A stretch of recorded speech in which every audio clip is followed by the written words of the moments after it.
All right, guys, welcome to another edition of Adaptation Fixation. I know it's been a little while since we did one.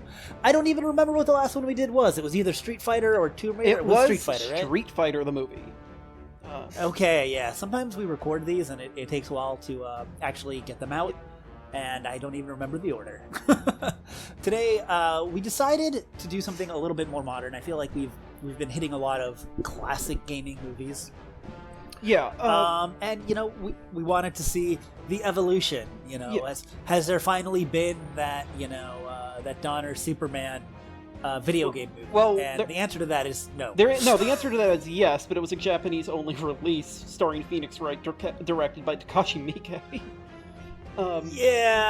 Yeah, which we will have to hit that one. I really love that one, but initially, our idea was to go, we were going to start early, then slowly go to modern ones, and then kind of do whatever. I think, some point in the weeds of kind of early 90s stuff, we were kind of, just wanting to do stuff from there, and then Spazzy suggested Warcraft, which he'd seen, and I have not, or I had not until a few days ago. Very recent. Yes. And this actually, funny story, the first time I saw this movie was with a bunch of people from Source Gaming when I went to E3 in 2016. It was out, and I wanted to go to the Chinese theater and watch a movie, and I like Warcraft, so It was fun. That's very fair. Yeah, so I liked this movie, and when I rewatch it, I still like this movie, but it's colored probably by two things. One, my initial experience of watching this was fun because it was with a group, and it was in an iconic theater, and I was in the middle of of doing stuff in LA, so it's obviously going to be conflated with positive memories. Also, I played a lot of World of Warcraft, and I got really deep into the lore, into the characters, and so seeing, and although there's some discrepancies, there's some major discrepancies between the characters here and the characters from the game series, it was still cool seeing that world, and the world itself was translated, I think, beautifully. There's locations directly that you can directly pick it up from the game and be like, this is here. I can go here in the game. You didn't have either of those things. I did not know. So I don't think you like this that much. Yeah, I watched this movie a few days ago alone in the afternoon on a small laptop. And I'm going to be honest, I found this to be one of the most impenetrable things I've seen in a long time. I don't know if I've felt this overwhelmed and also unsatisfied with details than the time one of my friends who really hates Kingdom Hearts tried to explain the entirety of the Kingdom Hearts plot to me. It's I was telling you this earlier. I think it's almost an odd approach. Number one, this was made by Duncan Jones, who did the thing I know him most for, besides this, is Moon, which I think came out around 2009, 2010. Could be wrong on that. That's just a guess. Which is a fantastic little sci-fi movie. He also happens to be the son of David Bowie. But that doesn't really have anything to do with how good he is of a director. But we want to point it out because we've enjoyed plenty of Bowie's songs over the years. Exactly. I like everything Bowie's produced, including Duncan Jones. So what's interesting about this is you compare it to something like the Mario Brothers movie, and this was made by somebody that is actually a fan.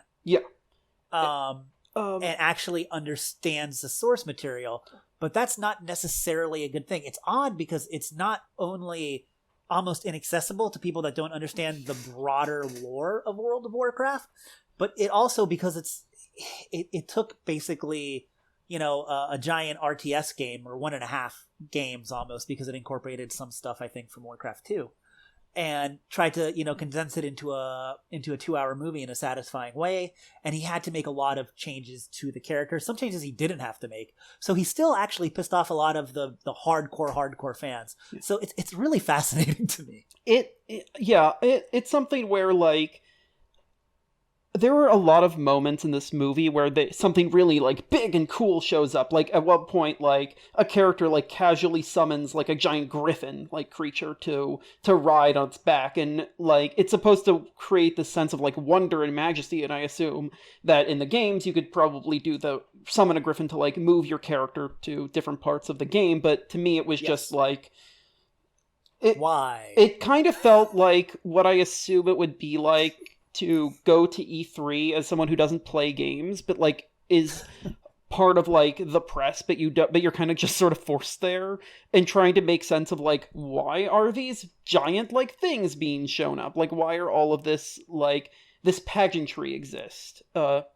Yeah, and I'll say, and you can confirm or deny this, please. I felt like the two things that were like, that looks like the game, but it's very silly, and if you don't have the tempering of that looks like it does in the game, it probably looks really stupid. And these two things are in Dalaran, which is a giant floating city. Yeah. The mages all had glowing eyes, yes. And I think it looked dumb. It's something that it's straight out of the games, but it just doesn't translate. Yeah, it is like, it kind of makes me think like, so, do you watch the Venture Brothers? I do. I watch Adventure Brothers. Yeah. As an aside, by the way, have you seen the new Harley Quinn cartoon? I have not. It didn't really seem up my alley. Here's the thing, and this is why I'm going to say this, and because we always get off topic. Sure. This will be really quick, I promise. The show that Harley Quinn show reminds me the most of is Venture Brothers. Oh. So just give a couple episodes a shot and let me know. I might. But like, so the reason I'm mentioning this, aside from the fact that my friend's recently been getting me into the Venture Brothers, is that there's a character called Henry Killinger, who, as the name suggests, is Henry Kissinger, except if he's Satan, which is not very surprising for Henry Kissinger, but if Henry Kissinger was Satan and also Mary Poppins and wore a skull mask that like a Commedia dell'arte skull half mask with glowing fire for eyes, and that's hilarious and really cool. And if it was done for a show that wasn't so like over the top, it would come across as very scary. And it's the opposite of this, because in like, you know what it is? They don't look like their eyes are, like, fiery. It looks like there is a gif of a small blue flame in front of the actual actor's eyes. It looks like they tried to, like, because you can understand when you have a 3D model of a character and you add that effect to it. Yeah. You know, especially from a game that came out, like, in 2003, I think.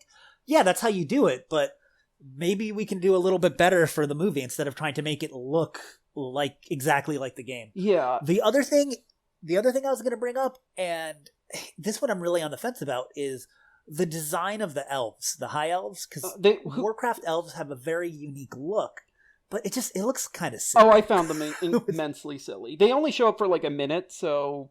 But yeah, it's not a big deal. For me, with the big eyebrows and the giant ears, like they're very stylized, which works in a video game that's stylized. But like, I think you have to dial that down by about 50%. They also look a lot like a character from Venture Brothers who has really long eyebrows.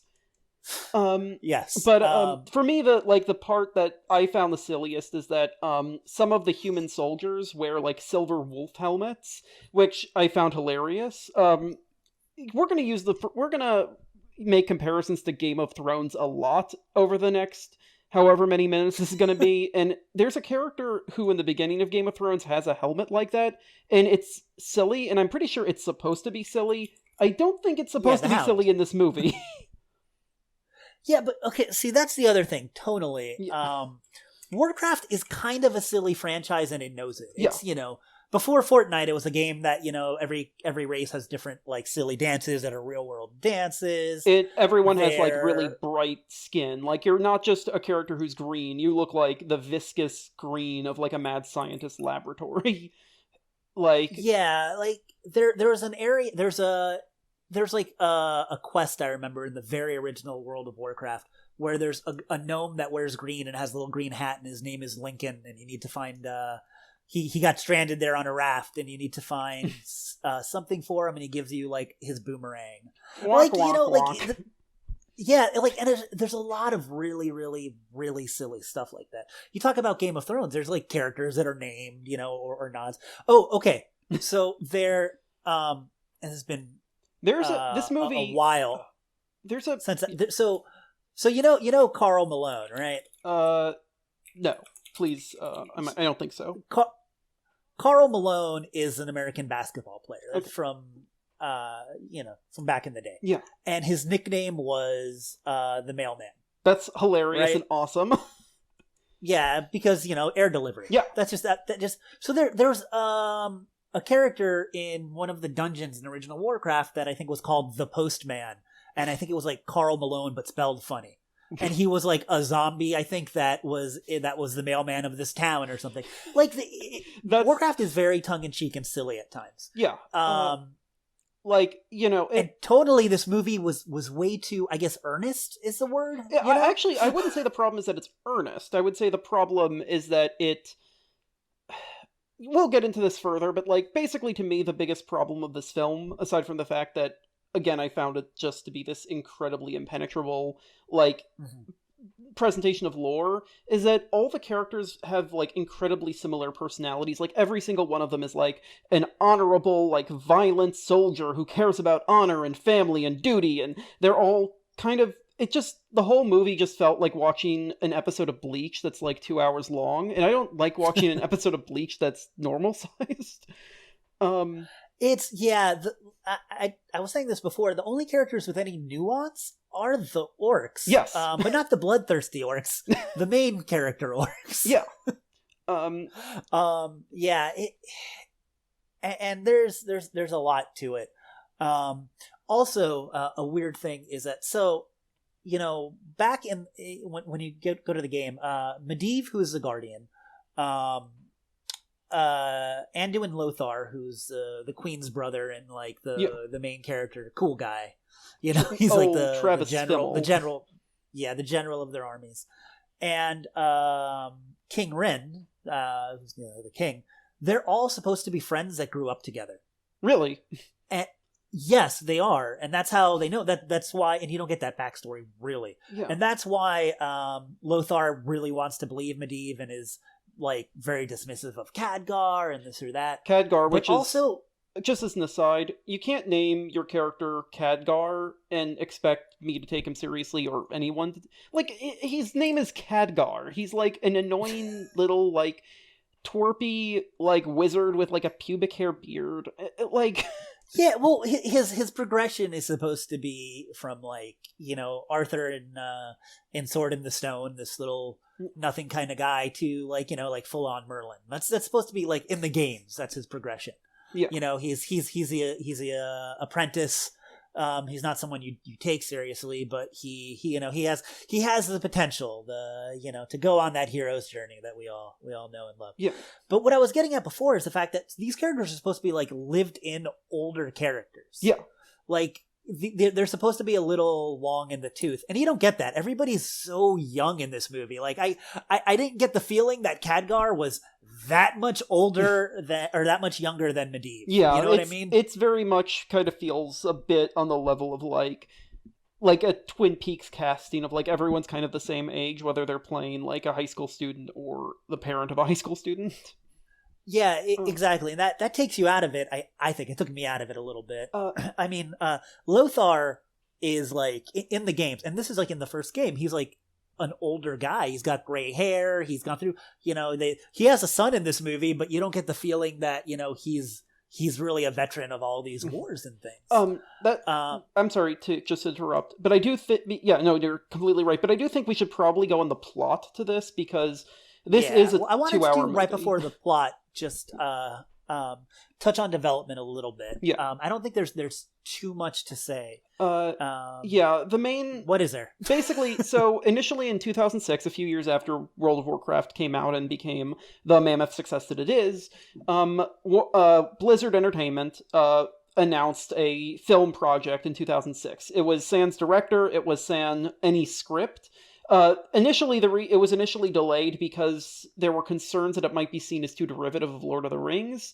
It initially did end up coming with a script later that was more very traditional. Humans would be the villains, orcs would be or humans would be the heroes, and orcs would be the villains. But they were unsatisfied with that. A number of directors were sort of tossed around. Uwe Boll tried to direct. Blizzard, I believe. What did you wrote it down actually? what their response to him. What is it? I'll have to look it up real quick.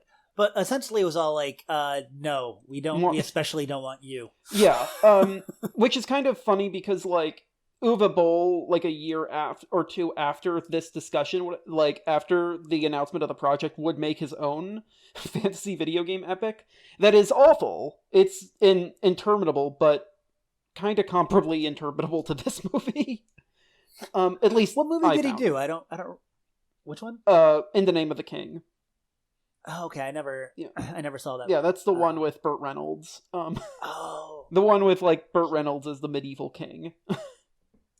Okay, I am unaware of that. I will look it up. But anyways, yeah, to get back to it, there's that, and like we said, Duncan Jones, who eventually got the rights to it, was very excited about it. It's always cool when, like I said, when somebody is into a property and gets to make their version of it. Yeah, but invested. Sometimes, when you're invested, but sometimes you make it a little too inside baseball as well. Yeah, and I think and another thing is that all the really good story beats from Warcraft happened in Warcraft 3, but they didn't want to start there. If nothing else, I will give this movie credit. It at least does, with the exception of the stinger, which we will talk about.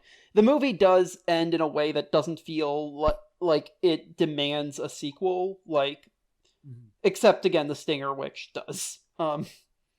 Yes, well, we'll talk about it when we talk about it. Kind of the biggest thing, and maybe the more sad thing about it, is that during the film started when Jones's wife was diagnosed with cancer, and it ended in the film only released a few months after his dad, Bowie, died of cancer.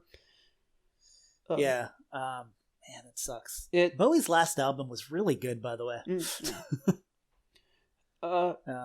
And anyways, the other thing is that this is the highest grossing video game film of all time at $493 million. A lot of that, I was going to say admittedly, but the truth is that's not fair. A lot of it did perform exceptionally well in the Chinese market. And what's funny is there's been back and forth on whether or not there would be a new Warcraft movie. Jones, I believe, has basically just said straight out that he doesn't expect to be involved in it. Yeah. There's been rumors as last year, something like Chris Pratt is involved. Like, oh dear God, no. Don't. God, no. No, you're just making it worse. You're making it worse. But yeah, the thing is, it did really well in China. Yeah. And because they love CGI. And now people are actually viewing like the Chinese market as actually a valuable thing to look at, which it is. Like, yeah, of course. It's not just like your the thing where like Street Fighter was only really got big when it was in the Asian market, and like no one in the studio who made the film cared about that because they only cared about releasing the US. But okay. As far as I can tell, Oh no, go ahead. Yeah, as far as I can tell, this seemed to go over well enough in production that like there's not any really weird stories about it. Jones is a big Warcraft guy. He, I believe, a lot of fans were pretty happy about some of the early preliminary material.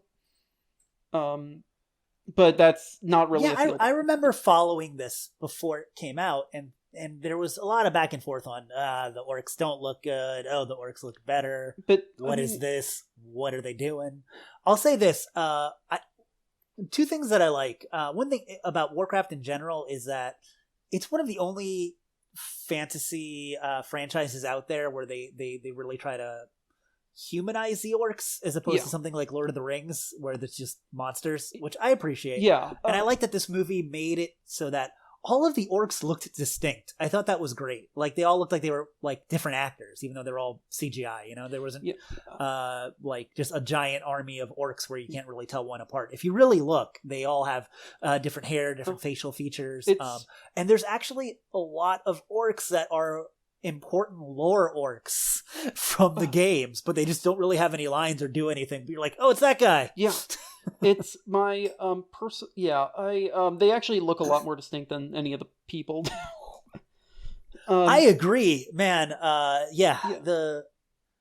We'll get to my thoughts on Orcs versus Humans, which is the name of the game, but also how I'm separating this movie. Yeah. Okay. So let's start? Yeah.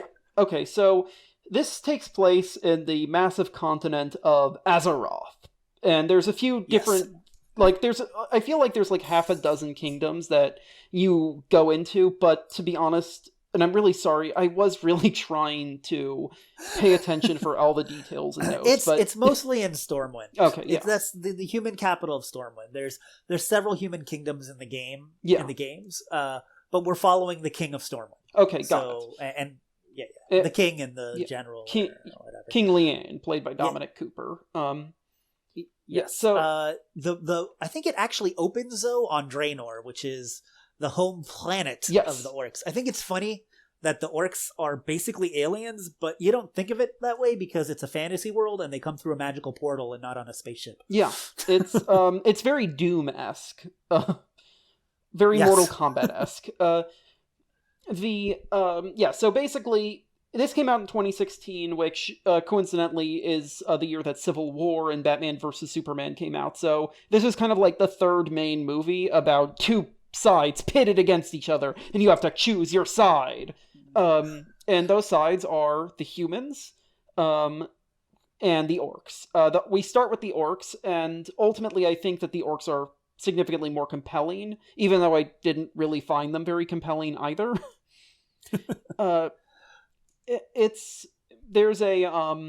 Basically what happens is that there's a society of Orcs on this planet that's in their home dimension or planet is dying, and so there's an evil wizard called Gul'dan, who is actually, that sounds a lot like the bad guys in Deep Space Nine,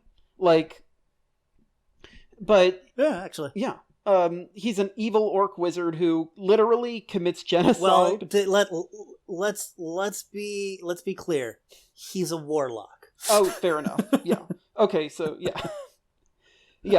as you know, the difference between wizards and warlocks is that warlocks they wear black, they live in like darkened basements, they listen to a lot of Nine Inch Nails and Godsmack. Well, it's funny because normally saying something like that wouldn't matter, but since this is based off of a game where you have different classes that have different abilities, it kind of does. Like, there's a difference between a shaman and a druid in the world, because they do different things. I did for this movie, for this podcast, I wanted to come in with very little knowledge about Warcraft because I thought that was like a valuable perspective. Yeah, because you're the majority of the people that watch this movie and said, "What the hell is this?" Yes, that is true. But I did do some research on like which races are playable and about Thrall, the sort of important character in the backstory, who's basically Orc Moses, but if Orc Moses was also Orc Conan the Barbarian. Yeah, Thrall's pretty great, and then also not. But yeah, the Orcs are, they're Klingons. They're just Klingons. Yeah. They are, giant men and women who, are filled with muscle and fat and big tusks and unkempt hair, and they all care about honor and battle. And this evil warlock is trying to manipulate that by causing mass genocides that they can open a portal to another dimension that they can now live in. And it turns out that, there are people there. So we need to kill those people. Yeah. And it goes... It's twofold, right? Because they don't really describe it too much, but their world is dying. Yeah. So they need to find a new place. Yeah. And also, you have these warrior people, so there's this conquest mentality. Yeah. To go and conquest and bring honor. Yeah. And also, in the games, they talk about it, but I feel like it's not really touched upon here. The fel magic. And here, another thing, difference from the game, from the thing is, they actually had to drink blood of the demon Manaroth. That was, they didn't even really know what it was, but Gul'dan's, it was a ceremony, you come and you drink the blood, you drink this thing I hand you, and it'll give you this power. But here, they're all he just, zaps you and you got it. Yeah. So it was a little bit different. But because they are literally infused with the blood of demons, they have this bloodlust inside of them that also comes out, which in it's like roid rage. Like so you have this group of people that are already warriors that are just like on edge because of it. And so they're ready to go out and they're more conditioned to listen and stuff. But once again, that's background that like I have as somebody that played the game that you're all like, I don't know, they're just green now. Yeah, I just assumed that the orc species just had different races and different skin colors. Yeah, that's not even really touched upon in the movie. That there are different skin colors in orcs. Once again, this isn't the movie, so maybe I'm giving it too much background for people. But that is possibly true. But please keep going. Yeah, but the reason they turn green is that it's a sign of the corruption. Like their body is being mutated by the fell energy. They're hulks. And that's why Gul'dan, who's been absorbing so much of that energy, like literally has like bones growing out of his back. Okay. Because he's literally like turning into like a part demon entity. Yeah. Because he has so much of that energy. So, yeah. But that, once again, that's not explained. It's just, it's subtext. Yeah. It's so, the orcs are coming in and they're starting to destroy human settlements, but they're so vicious and powerful that no one knows who's left. And this is... Yeah, man, one of them throws a horse. A guy throws a horse at me. I don't know what I'm going to do. Yeah. Also very Game of Thrones. To be fair, that did happen the year that both of those horse throwings came out the same year. It was just a big time for horse throwing, man. Yeah. So basically you have, and this is disturbing, Lothar, who is basically the main character. His sister married the king, and so he's kind of this, like, big power player, and he's trying to, like, find out what the hell happened that's caused all of these, like, villages to just completely die off. Mm. And he's getting his help from Khadgar, played by Ben Schnetzer, who is this, I specifically described him in my notes as irritating. He's a wizard, who, and you know that there is not just racism in Azeroth between the races, there's also different kinds of classism, because in one of the more unfortunate parts of the movie, you can tell that Lothar hates wizards because he calls him a, quote, spell chucker, which really gave me a big... sounds really bad. Yeah, really gave me an ish there. Lothar has the worst dialogue in this movie. It's trying to be like quippy, like a Marvel superhero, but it comes out way cringier. And I'm not, and that's, and a lot of the Marvel dialogue is bad. So like, this is very bad. That's the thing though, is that he does have quips, and he has like, sort of like, I'm going to make fun of my sidekick here for being dumb and being horny. But it's like, whenever he's not doing that, he's just acting the same as every other character in this, which is this kind of like, strong, manly, like, basically an extra on Game of Thrones. And I know I'm going to ring this bell a lot, but it's really just absolutely hard to ignore when I was watching this. But it's a lot more colorful. Yeah. It is colorful, but only in a strictly visual sense. So he and this wizard have been advised by Medivh, by Bennett Foster, who is also called the Guardian, which is like the ultimate which, you probably have more context for this, but he's like the ultimate super mage he's the Watchers from Marvel Comics, or he's like... Yeah, he's literally, it's in the title, he's the Guardian. You get selected, you become the Guardian. And then you go to Karazhan, which also looks like it does in the game, and that's cool. That's one thing I got. Like, all of the scenes looked like they were out of the game. That was cool. But he's basically you have all the wizards in Dalaran, and they have their own council and things, and he's kind of separate from it because he's the one that watches for big threats to the world. Yeah. The guy who's outside of everything, and so I believe he tells them, you got to find out what this is. So they do find a village, and they find these orcs who just massacre the people because these orcs are huge and they're basically the size of like 3 people. Yes, and like they're basically Hulk Klingon hybrids. Yeah, and pretty much that's a good description. Yeah, and so they kill some of them, but they find one who they capture. This woman, this orc woman named Garona, played by Paula Patton, who is really given a very bad stuff. Her dialogue is awful. Her character really doesn't feel like it makes any sense. So funny next to everybody, and she's her name as in the games in here is Garona Half-Orcan. So if you didn't know, you needed context. That's her. That's why she's more conventionally attractive than the female orcs we see. Yes, it is strongly applied, and we'll get to it. I don't know if you picked up on that dialogue, and actually, it was strongly implied to the point that I looked it up, and in the novelization they confirm it.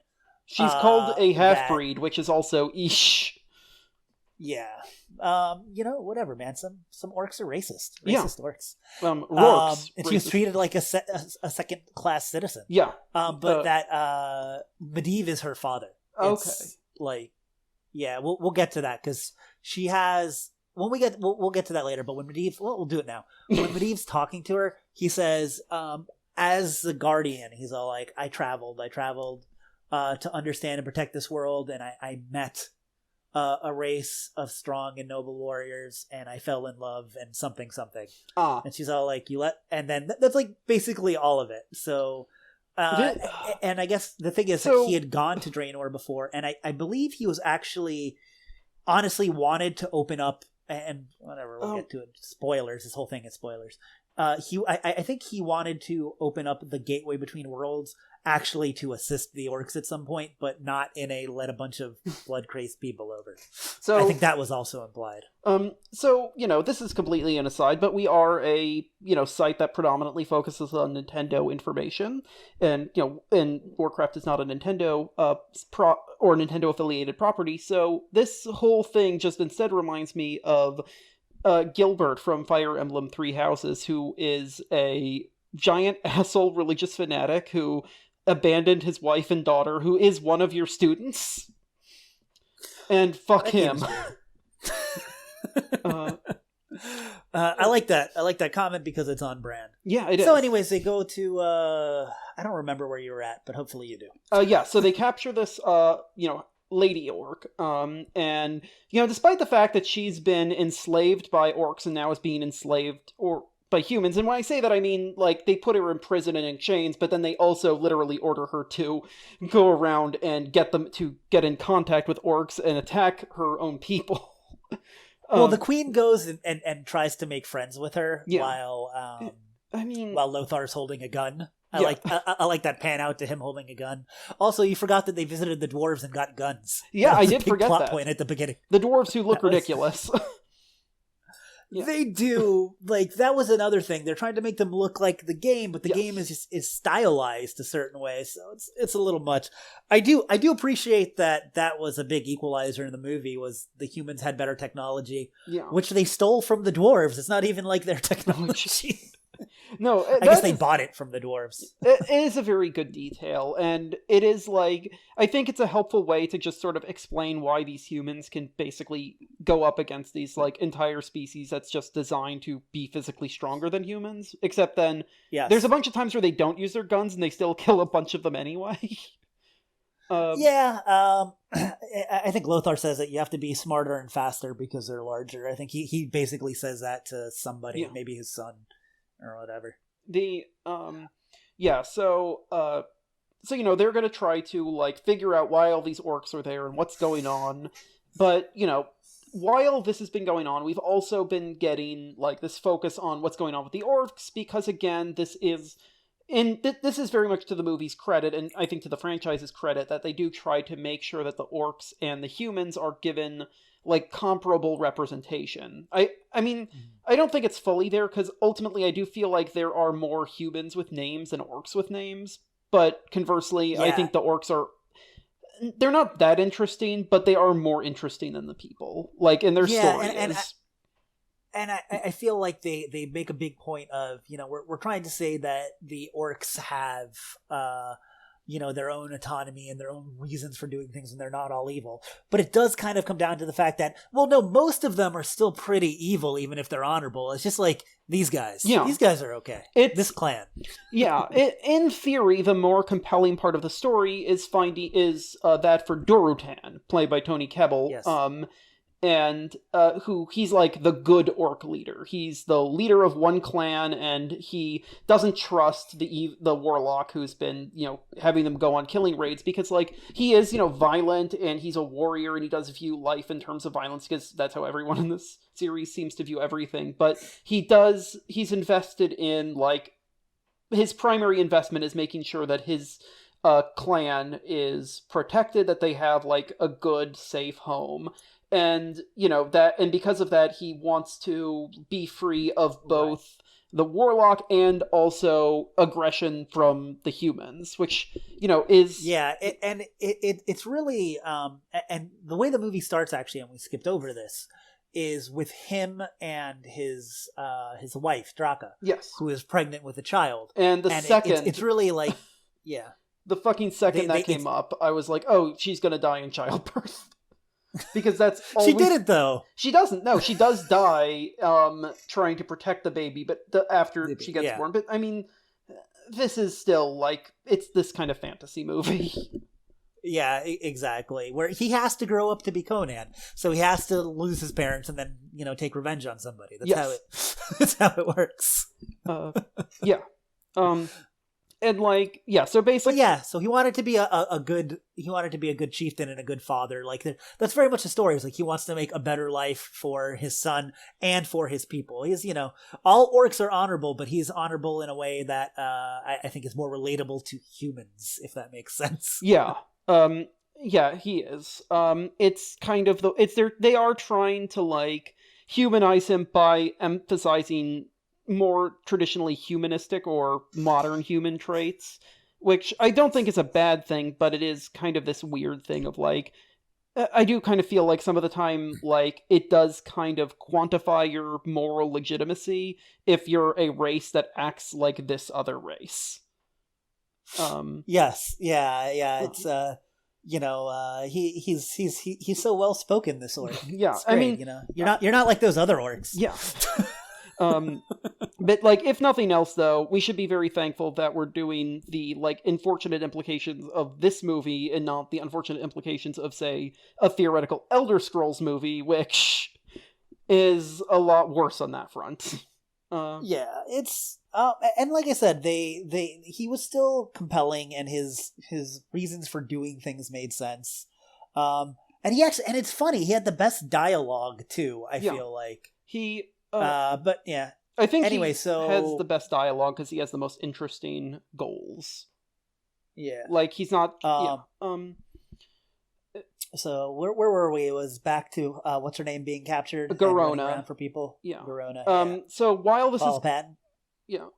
While this is going on, Khadgar is, learning as this apprenticed wizard who, there's some, weird backstory stuff between him and Medivh that I kind of found inscrutable. Insofar as I found a lot of this movie inscrutable, I especially found the internal politics of wizarding very, very much so. And what it turns out is that Medivh has how the leader of the orcs is being corrupted by this mysterious magical thing called the Fel. Their leader Medivh is himself also being corrupted and is trying to do some kind of vague evil action to play up the orc and human war for an ultimately unexplained what he's trying to do, and this is from the games, and it's also explained in the movie, but it's just not very well. So Gul'dan can't open that gate on his own. Okay. You can't, that giant gate that all the orcs go through, you need somebody on both ends. There needs to be magic on both ends to power it. Yes. Because it's not like a door. It's, I guess it is like a door, but it's like... it's a door, but if you needed two people to open the knobs. Exactly. So even from the very beginning, he was working with Gul'dan. Okay. He didn't even realize it. And that's another thing. and we'll talk about this after because I'll get into some of the weird changes and things. Yeah. He's not actually possessed by... So Gul'dan is kind of purposefully submitted himself to the drinking of the demon's blood and into other things in order to gain power. Yeah. Medivh is actually being possessed by essentially Warcraft Satan. Yeah. And that's the no Burning real Legion, clue to right? that. Yeah, exactly. And Sargeras in particular. There's no real clue to that in the movie, except for that he randomly turns into the devil, into a giant demon. Yeah. At one point. But you don't really understand why, because it doesn't explain that. It expects you, I guess, to know it or not to care. I should note the reason I know this is because Spazzy had before the recording of this podcast sent me a very helpful, if also still somewhat confusing graphic of the cosmology of World of Warcraft. Yeah, and after we go through the plot, I'll talk about that because I'll be like, it explains some of the stuff in the movie, even if they changed it. So Khadgar, we find out, is evil, and Medivh is evil. Understands. Oh. Sorry, jeez, these names. Even I have played the games. So Medivh is evil, and Khadgar notices because he's like, oh my god, his eyes are green. I better get out of here. And he's also like, he stole some magic stuff, which they play for comedy, and it's not very funny, but whatever. That's by this point, that was the least of the problems. Is that he? Yeah, and I think we skipped. The plot structure in this is everywhere. Garona meets Durotan. Went out in she meets Durotan because they go out in a battle, and Durotan kind of pulls her off and says, hey, meet me and my clan here. I want to help the humans because I want to kill Gul'dan. He's all like, there will be no peace for the orcs here or anywhere until Gul'dan is murdered. Yeah. So they do that, and they set up a secret meeting, and things do not go well. Medivh, I believe, helps set it up so that it seems like the orcs are betraying or sprung a trap, which seems weird because the orcs start killing the orcs who sprang the trap, like, immediately. Well, no. Okay, this is what happened. So Orgrim Doomhammer, who's like Durotan's bro. Yeah. He's I like his design because he's bald and has a beard. Yeah, he's more hairy. Design. You can tell that he's like extra special because he's more of an orc than all the other orcs. To conclude our... Well, no, I'm talking... No, you're talking about Blackhand, who's like the war chief. Okay, I'm talking about he's in the Frostwolf clan. Okay. And he's Durotan's friend. You know what I'm talking about? Like, whenever he has a conversation, it's the other orc he's talking to. Okay, got it, yeah. Yeah, there aren't many orcs that are important. So, he actually betrays Durotan. Okay. That was the plot point. He goes and he tells Gul'dan, like, listen, because he's like, I don't think it's right that we're helping the humans. He's all like, we need to stay together as a people. Yeah. And then what happens is, Gul'dan like doubles down on the fel energy and be like, no, you're all getting fel energy. And that's when Orgrim goes and does the double turn where he's all like, no, this isn't what I signed up for. Also, as an aside, in the games, he's not part of the Frostwolf clan, but they thought it would be easier to put all of the good or like orcs that we root for in the same clan. Which once again, some issues going on here. Yeah, it's so, seemingly, this film, at a normal point, like in another conventional fantasy film, this would be the point where the two sides, unite, but that doesn't happen. And so... Yes. But at the same time, the sides are still like, well, we really need to get the orcs the support from the other side anyway. But, yes. So while this has been going on, it turns out, like, Khadgar has been looking at it's sort of like the notes he's stolen is like, it seems like you need someone on the other side of the door to open it. Who could possibly do that? It's really funny, like, the animation in the book of the guy, like, pointing a finger, like, nah, come over. Come on, guys. Like, the magic book, I think, was supposed to look cool, or magic piece of paper, but it was very corny. It very much reminded me of, like, a Harry Potter special effect. Yes, that was it. And, Yeah, like, the magic effects in this are too... I don't know, like, some of them are very... Magic's not an easy thing to do, No, I feel like, and to look cool. Yeah. But some of it was just, like, too slick Doctor Strange-esque, and some of it was, like a little Harry Potter, like, but none of it really, like, stood out or looked good. Like, I think the orcs looked pretty great. Like, sometimes, the CGI wasn't 100%, but overall they looked good. Yeah. But the magic effects were not there.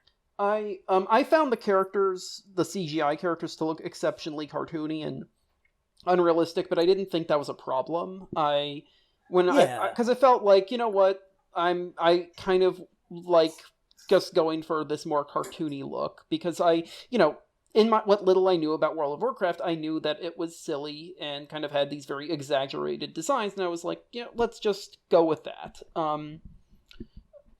It was definitely recognizable as World of Warcraft, or just Warcraft in general. I'll give it that for sure. So basically there's like two main like big plot points. One is that Duraton and his wife Draka have their kid's been born, and they're just like, we need to make sure that like our kid will be safe, because our kid will be the one who ultimately unites all the orcs together. And so she tries to, escape during this big culling of their clan, in response to supposedly trying to betray them. And she gets killed by assassins but only after she puts her beautiful baby orc in a basket and drops him down the river. Symbolism, wink. I don't know what you're talking about. That was pretty subtle, I think. I think that was... I also just love this whole idea that, like, our baby will be the one to unite all the clans, as though, like... They knew, man. They knew he was a special kid. Yeah, how egotistical do you have to be to assume that you're... Everybody thinks their kid is going to unite all the orc clans. That's just how it is. Yeah, in the meantime, Lothar and Khadgar and Garona are all trying to bring together the Seven Kingdoms. This isn't me doing the Game of Thrones crack. They're literally called the Seven Kingdoms. Of humans and dwarves and elves all together to form an alliance. Wink. To fight the orc horde. Wink. Maybe that was a little bit too pushy of me on that. Yeah.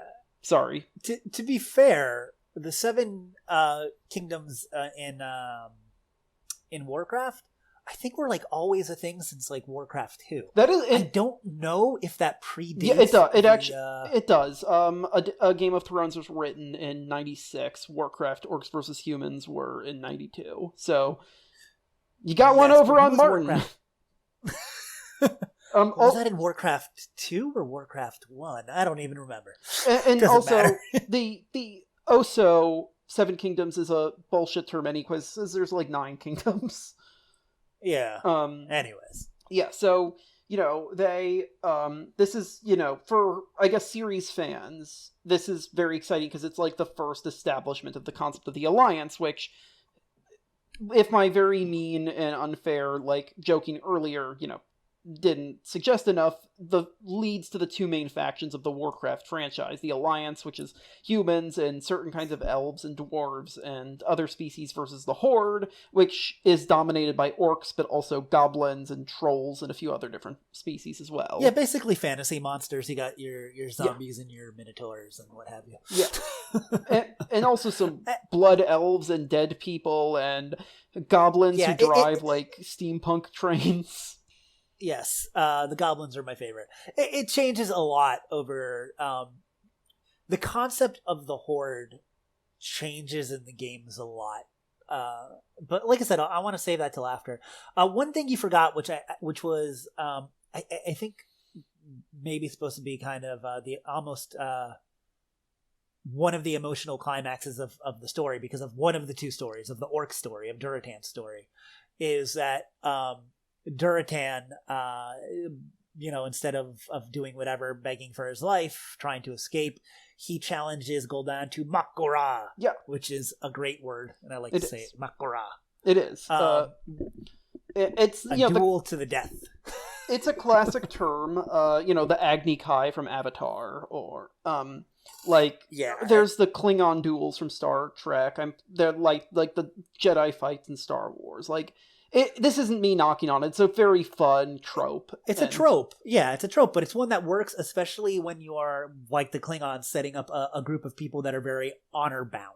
You know? And it's also just... honor-bound and a people that are A, honor-bound, and B, respect strength above most other things. It is also helpful for one thing, which is that it provides action fans, like myself, with an action sequence that isn't dominated by just, dozens of people who kind of look all very indistinguishable fighting each other. Yes. This was... So he challenges Gul'dan. And it's where you see the cracks. The whole point of it is that this is where the cracks form in the Horde.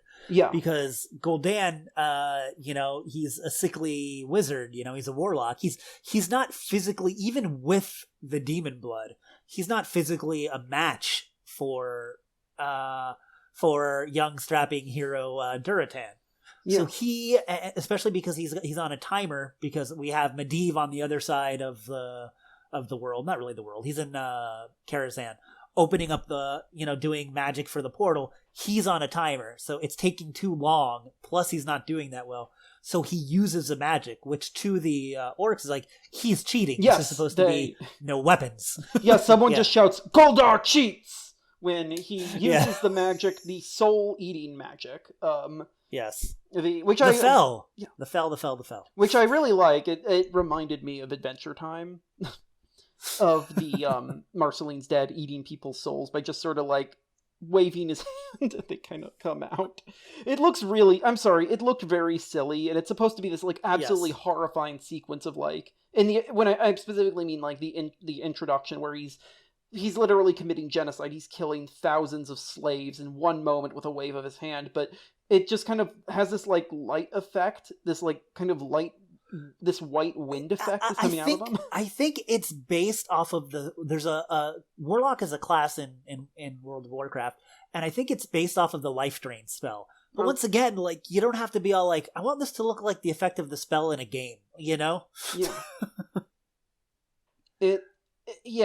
The other thing though is that they do this, and he proves his Duratan proves his honor, and everyone shouts Goldar cheats and makes everyone turn against Goldar. And then he just decides to kill a few other orcs with the soul magic, and they're all like, "Oh, this guy's for real." Also, his name's Gul'dan. Oh, sorry. Goldar, I think, is the guy from Power Rangers. He is. I don't know. Oh, dear God, I'm so sorry. I wrote Gul'dan in my notes for the production for the cast, and I appeared to write Goldar. That's okay.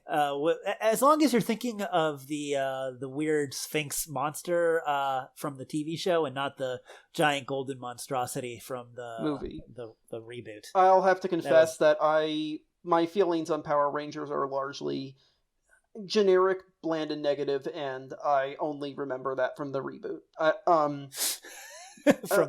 I never really saw the reboot. Sometimes you just catch movies on TV from halfway, and I don't feel like that's actually watching the movie. It is not. No, that's not a fair way to watch a movie. For the same reason why reading the back half of a paragraph is not reading a paragraph. Exactly. One day I'll give that Power Rangers reboot a fair chance. It seems pretty dumb though. Anyways, back to Warcraft. I didn't like it, but I do think it does some neat things, so that's good. So Gul'dan is, he's bringing his whole army, and he's gonna attack the portal to bring everyone out of the portal, and all of the humans are sending their soldiers in to stop them because they know if the portal gets open, there's gonna be too many orcs for them to deal with. And so all the Lothar and the king and Garona are gone on the human side, and Gul'dan, and by that point it's just a couple of other characters, because by this point the orc cast has mostly been culled of named characters, and they're all fighting. But the funny part is once again, a lot of those characters are orcs from the games. Yeah. They just don't do anything in the movie. Yeah. So you don't know that, but like you recognize their designs, you know what I mean? I believe I kind of felt like this must be a character like from the game or a character who was planned to be in the sequel or something. Yeah, because some of them have such distinct looks. Like that's the one with the ponytail and he's wearing the wolf the thing around his neck. Yeah, like stuff like that. Exactly. Yeah. But which you recognize if you've played the games, but if not, they're just, I guess, window dressing because, yeah, at this point, the only orcs that are alive that you know, especially once Draka dies, is basically Gul'dan. And Garona, yeah. and Ogrim. Yeah. Who has a big walkaway moment at the end. When Duratan dies, he rips off one of his fangs and says, "This is for your son," like so he'll have your spirit or something. Okay. Then it's a bunch of dudes. Yeah. So while that's happening, Lothar isn't there initially. He's arrested because Maldiv frames him, and then he has to break out of prison in some very silly ways. That's not actually very fun. I do want to point out that my favorite part of that, because it's this type of fan service that's in the game, is Khadgar comes and turns the guard into a sheep. Yes, which is it's like a super, super common spell in World of Warcraft. It's used for crowd controls for CC. Okay. So, if you, and it's very funny because it's just something that you use all the time in the game and it's a very stupid spell. Yes. But they're all like, let's use it. Yeah. I mean, I'm kind of respect that in the way that I kind of respect Detective Pikachu using Mr. Mime. Yeah, and there's a lot of that in this movie. I think that's why I like it. So at one part they're going into Elwyn Forest, which is a village in the games outside of Stormwind, and you hear almost like a hyena noise, right? Mm-hmm.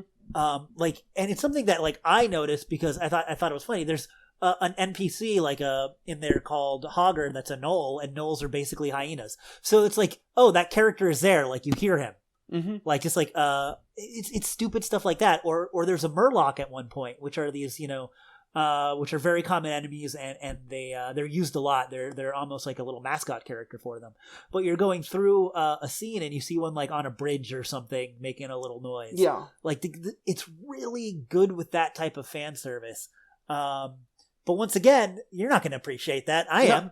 Yeah, I was like, okay, this must be something that you kill in the games, probably in World of Warcraft, because that's yes. Not a RTS. Yes. But yeah. So there's the two main things are Lothar and Khadgar trying to confront the possessed wizard at his crazy palace abode, and then Lothar goes on a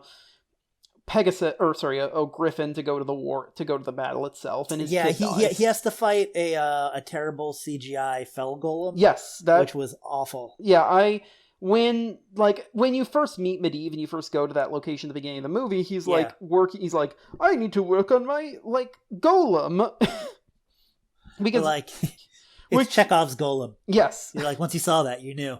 Yeah, and Lothar kills it by. So in classical Hebrew storytelling, the golem is a creature that you kill by either wiping the letter that brings him to life or by changing the letter to kill him. And in this one, he kills him in a far more intellectual way. He just takes a string and pulls his head off. Well, he was made of clay, so I mean, to be fair, I think in Warcraft, and I think it's taken, I think, even more because I think from Dungeons and Dragons too, where it takes a general idea of a golem from Hebrew mysticism, and just kind of turns it into a big monster. Oh, I should note this isn't a complaint about it. This is just me making fun of it for being, I felt, a dopey solution in a dopey part in the story. Yeah, it was. And what's funny is, I linked you before this because I didn't realize it. There are shots in this movie that are from the original World of Warcraft cinematic trailer, right outside of Ironforge, the Dwarf City. And in that trailer, they have a human wizard fighting a fell golem. And fell golems aren't particularly memorable enemies to me. I think it's funny that that's what made it in. But they needed him to fight something that just wasn't a wizard casting a spell. So yeah, because that's what they got. As it turns out, like, making magic look really cinematic is very hard, and this is a film that clearly has had issues on that front. Yes. It really is, like, it feels bad because, like, magic is such an incredible concept in storytelling and fiction and mythology, and, like, it's really hard to do it in an action story that doesn't just go down to, like, shooting magic blasts at people. It's funny because I feel like that's one thing where animation has such a lead on anything live action, even with CGI. Yeah, because you can have some really dynamic and interesting things involving fire, but here, or not fire, magic is. I was thinking fire, actually, because I was thinking of Castlevania and Sypha Belnades and how they use her magic. Yeah. And how dynamic it is. It is very dynamic. Weirdly enough, the thing I was thinking about wasn't a spell, but just Aku from Samurai Jack. Yeah, and shapeshifting. There's all sorts of cool stuff you can do. That it just doesn't seem to work. You can also do that because you have characters who can you can just play with, like someone like Aku or Jake the dog or Spinel from Steven Universe Movie, or even going back to like Popeye. It's just all you need to do is just draw whatever the hell you want them to look like. And obviously that's really difficult because you can't just, it's obviously really difficult because you can't just have Ben Foster's entire body shape-shifting. Yeah. Or I guess you could, but it's gonna cause a lot of bad injuries and hospital bills for him. Yeah, and what's funny is there's definitely certain class types and characters and things in the Warcraft universe that I think would be more dynamic. Yeah. But here we're just working with not only just mages, but mages that are just using arcane magic, which is just like I said, Doctor Strange stuff, just like circles of light and stuff, and then one fire spell. And I guess lightning that one time, and that's about it.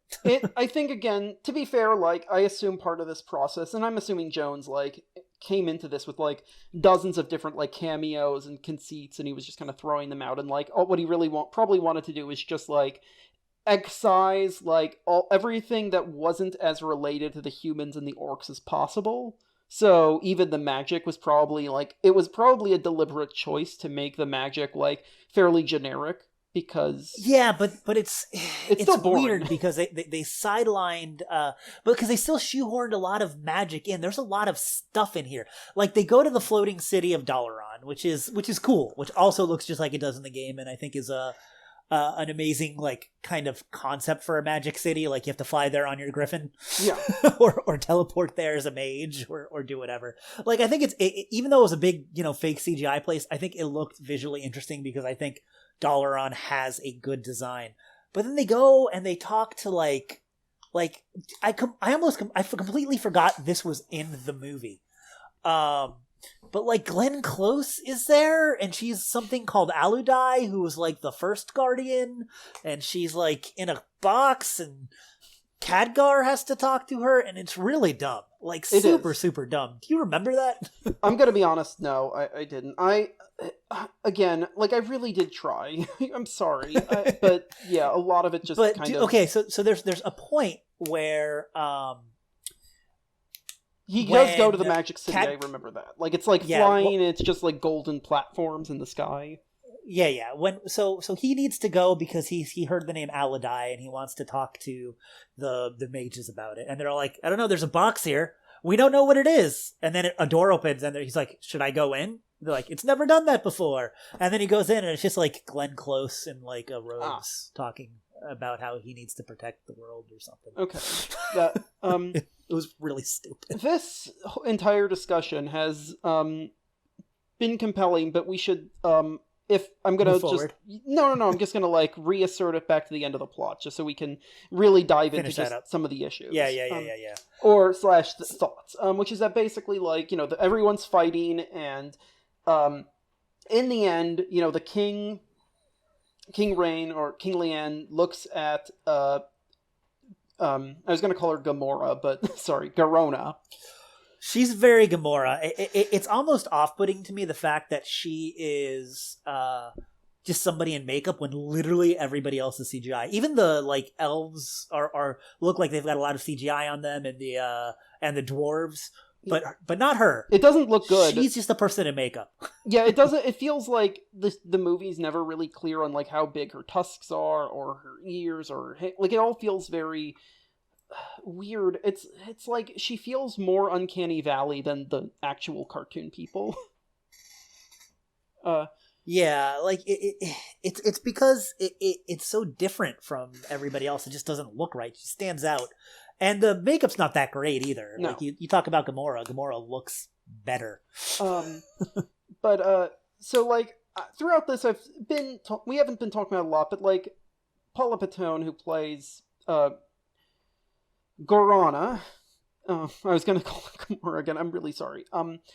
Gorana is like really given nothing to do. The character is absurd. She basically kind of like flops between different other characters, and it never really feels like she has any agency or any like approach to things, because like she like what does she seem to want? Well, she wants to stop the bad guy and help her people, but it doesn't really feel like there's any specific like depth to that. She doesn't really seem to ever mind her captivity or like which, you know, like it's really so like the one thing that they try to do in the end is that the king basically, everyone's fighting and the king says, you have to kill me and take credit for my death, because if you do, then you can tell all the orcs to stop fighting because you've won, and as queen of the horde you can, you know, you can try to make peace with my people and yours, which is an absurd, like it's absurd on its face. It is. The one thing I watched this with my fiance, and she was all like, that was stupid. I'm like, it was. But, I mean, at the same time, I think I think King Rin's thought of, oh, you can work from the inside to help soften the horde because you're going to be their hero if you kill me. And right now, I'm definitely dead, and everyone else is definitely dead. I mean, like, there's some logic to it in that he's like, they were all going to die. If she kills him, at least we can have somebody with the interests of the humans having an ear to the horde. But also, it's really funny that they just completely accept her. Like, she did it! Yeah. She was killing us a minute ago. Yeah, and also, like, this is the thing where, like, okay, so when this happened, I was like, okay, she's obviously gonna kill the evil warlock who's been committing genocide and terrorizing and abusing her people, and also was abusing her, and she doesn't! Yes, once again, like, that's what you would think, especially, but, like, how is she gonna do that? He's a warlock. He'll just drain her power, her life force. Yeah, you know? it's like... but then it's set up for her to be like stealthy. But they obviously want to keep using Gul'dan in the future, because Gul'dan, you know, in the games doesn't die at that point. He does die later. I had assumed that at this point, like they can't kill him off because they have to kill him off in like Warcraft, the third movie or whatever. Yeah, exactly. Like he's an important player for a while. But it's still hilarious because it also really, because the whole thing is like, it's predicated on this idea that like she will gain political power and she'll become the dominant force in the politics of her species. But the guy who was the dominant force is still there. Like, yeah, it's basically absurd. all it did for her was now they accept her, but which I guess, like, even if she's not the dominant force, she can still help instigate change. It's but really, yeah, I think it was played up. It feels very much like if like a general who starts a coup and leads it and then just sort of leaves the president in power. I mean, I guess there are actually a lot of examples of coups that have done that to some version, but not like letting the old guy keep all his power. Because she's like, you know, if you're gonna have to play by my rules. I think the purpose for her, though, and it didn't really come off that way, was not to gain like that sort of power, but to not be killed so that she can, and to be seen as a hero so that she can try to do things in the future. Like, she still wasn't like the guy, you know what I mean? Okay, that's fair, but it still doesn't work for me because like and like I said, it didn't work for my fiance either. I get it. Well, partially because I thought it was stupid and just a dumb narrative choice and plot twist. But the other is that, so right when this happens, like Lothar... That doesn't happen in the games, by the way. Oh, no, I checked a little bit, and it seemed like she was more of, like, an assassin instead of, like, a captive turned, like, foe Yeah, trader. yeah, like her personality in the games and kind of her entire story is the fact that, you know, she's a half-breed. Mm-hmm. And she doesn't belong, you know, it's one of those tropes again. She doesn't belong in either world, and so she's, you know, just kind of an assassin, like a rogue. She goes back and you know, doesn't feel like she has a home. Oh, yeah. But the thing is that all of this means that Lothar becomes king. And when he becomes king, he finds out that that the king was killed by a dagger, the dagger that his sister gave to Garona. And thus this makes him think, oh, she was a traitor all along. And so now one of the only two or three people in the whole, like, continent who aren't, like, inherently racist against orcs now think she's a traitor. And so that's, like, the last scene of the main movie is, before the stinger, is that, like, he gets, it's his coronation, and he talks about how... We should also probably bring up the fact that before that, Khadgar, I think, somehow defeats Medivh. I don't remember. He does. I don't remember how. He does, because what happens is that he gets a spirit. And I was going to talk about this after, like, we went from this plot to, like, the actual, you know. Well, the reason I want to bring that up is because in the plot he becomes good again, and he's the one who opens up the thing to Stormwind so that everyone can escape. Yeah. Except for the king, which was stupid. The king also should have just left at that point. Yeah, you're right. That is dumb. He's the king. Like, let your soldiers do some work. The fact that you're out there fighting with your soldiers is very commendable. But right now, when everyone's escaping, have somebody in a seat of political power, you know, go. But that's the thing, is, like, he is the king, and the king who was always on the front lines, and even when that's a stupid thing to do. And I get the morality of it, but it also really just makes it feel like his, like, honor is just gone to the point of selfishness. And I feel like that's true of a lot of the characters. Pretty much every one of the characters who isn't Duratan is just like, or Gul'dan, who has absolutely no honor, is like, it's always honor to a fault. And that's, you know, there are times where there are characters like that who are compelling, like characters who have morality that actually causes them to do things that, like, you don't necessarily think are the right thing to do in that circumstance. But the problem is that everyone is like this. Yes. Yeah.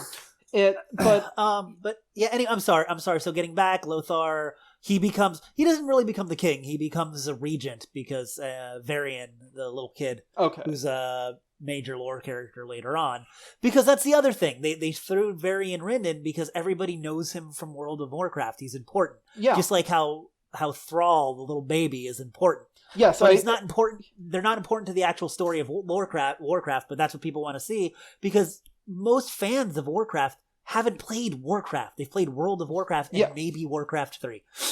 And hopefully not that Warcraft 3 remaster. Oof, yeah, that's sad.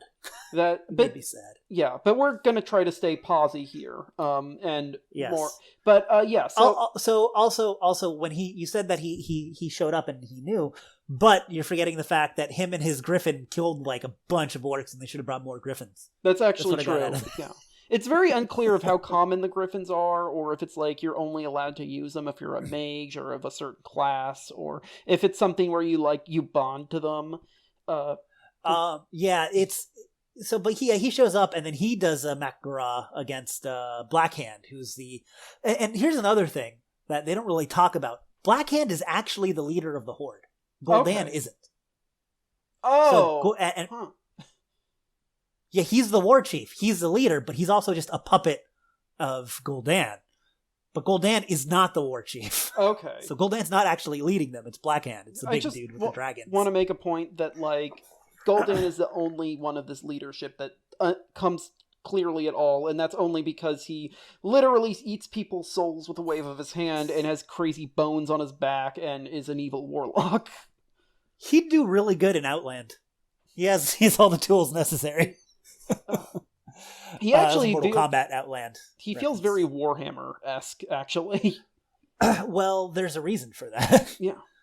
Warcraft takes its all of its core. Did you know the first Warcraft game was designed as a Warhammer game, and I then did the not. rights fell through, and they just made it Warcraft? Good on Blizzard for managing to get back out from that. Nice. Yeah, and they made what was arguably, I'd say, a bigger IP in the long run. But yeah, so there's a lot of parallels, and between Warcraft and Warhammer. And Warhammer. And that led to StarCraft, and I assume that will lead to complete the circle with Starhammer. we hope. But that's the thing is, like, the last scene of the main movie is, he's crowned King Reach, and he talks about how, like, we have to unite because there's now a dangerous force that we all have to fight, and it's, like, very obvious that, like, we're not going to be getting peace at all. The movie literally starts with, man, we've been fighting orcs for so long that we don't even remember why. Yeah. It literally starts with that, but it doesn't end there. That's actually a really weird narrative device now that I'm thinking about it, that they point out that this war's been going on for so long. Wait, when did that happen? I think we might have seen different cuts of this movie, because that wasn't in my cut. Oh, weird. I watched I watched a version on FX Now, which I happen to have. And it literally starts with there's like a guy in Warcraft knight armor from Stormwind, like banging his sword against his shield, and then you see out of frame comes an orc, and then they just start fighting, and then there's like a voiceover that might be Anduin, I don't remember, saying he's like, we've been fighting this war for so long that we don't remember even how it began. And then it starts, and I think the conceit there is it's supposed to be like World of Warcraft. It's supposed to be like so far into the future. Yeah, but it does. But it's weird because it starts like that and then it doesn't end like that at all. That's the thing, is that, like, I watched this on a disreputable bootleg site. I'm sorry. But I'm not actually. Sometimes it's hard to find. I'm actually not sorry at all. But I'm trying to create a sense of support, or a sense of whatever. I can't even remember the word. I apologize. Basically, I saw it on a bootleg site, and it started out with basically, I believe the cold open was just the orcs, and then you got the big Warcraft logo. There's definitely a scene at the very beginning, where they do that. And I was just thinking about that. That's kind of a weird choice. I get it, but once again, that's talking. You know what that is? That's literally talking to people who play World of Warcraft that don't know how the story of Warcraft started. And also, that doesn't matter to any of the people who haven't, because if you haven't, it's all new characters anyway. Exactly. It's really weird. I guess they're trying to establish that this war's been going on, but I don't like that opening. The more I think about it, I had literally forgotten about the opening until I was thinking about it now. Huh. Yeah. So yeah, he takes the king's body, and then all the races are there. I think that's the other time where you see elves and dwarves. Yeah, and he's like, we have to now unite, and it's just really, it's honestly really depressing, because it's like, my understanding of World of Warcraft was basically, the idea that you choose a race, and that determines what side you're on. And when you do that, if you go for the Horde, you do Horde quests and you fight to support the Horde, but you can meet people from the Alliance and hang out with them. Right? Yeah, it's about, like, you can make connections within those societies, right? And that's also not counting, like, when the two sides team up to fight, like, an evil or third faction. Yeah, then all of a sudden you're fighting all of the undead. Yeah. because nobody wants that. Yeah. Even the undead inside the Horde, especially the undead inside the Horde. Yeah, like, that's the thing, is, like, it's, you're put into this realm with tons of political, like, struggles and internal racism, but you can overcome those in different ways. And that, to me, that was that's always seen to be the compelling part of World of Warcraft, is that you go into this world that's stratified and dangerous and filled with distrust, and you can decide to, follow it or not follow it.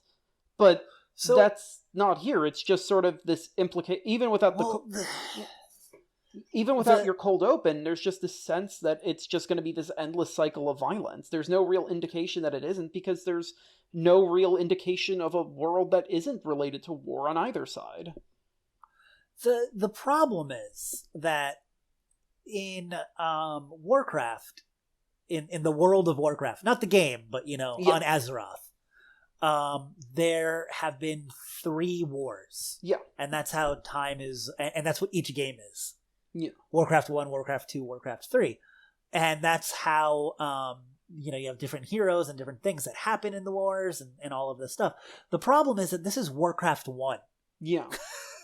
So we still have 2 wars to go before you even get to World of Warcraft, where it starts off and it's more of a cold war between the Alliance and the Horde. There's not active fighting. There are during different expansions, this and that, but I'm not going to get into that.